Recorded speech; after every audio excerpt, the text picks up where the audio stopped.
तथाकथित शक्तींचा उपयोग करून महिलांना भरीस पाडणं यापेक्षा वाईट गुन्हा असू शकत नाही।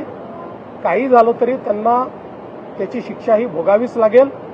सरकार आणि पोलीस याकरता जे करावं लागेल ते करायला तयार आहे।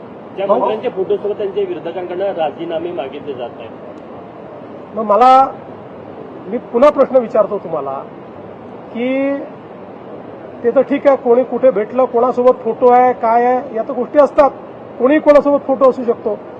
पण ज्यांनी मंत्रिमंडळाची विशेष बैठक बोलवून 40 किलोमीटर दुरून त्यांना पाणी दिलं, त्यांना काय शिक्षा द्यायची? आणि मंत्र्यांबद्दल बोलणारे त्यांच्याबद्दल का चूप आहेत? तिथे तोंडाला कुलूप का लागतंय? सिलेक्टिव्ह का बोलताय? त्यामुळे काहींना केवळ राजकारण, आम्हाला राजकारणात इंटरेस्ट नाही आहे, आम्हाला महिलांच्या डिग्निटीमध्ये इंटरेस्ट आहे। आम्हाला ज्या महिलांच्या सोबत त्यांनी दुर्व्यवहार केलाय त्या प्रत्येक महिलेला न्याय दिल्याशिवाय आम्ही शांत बसणार नाही।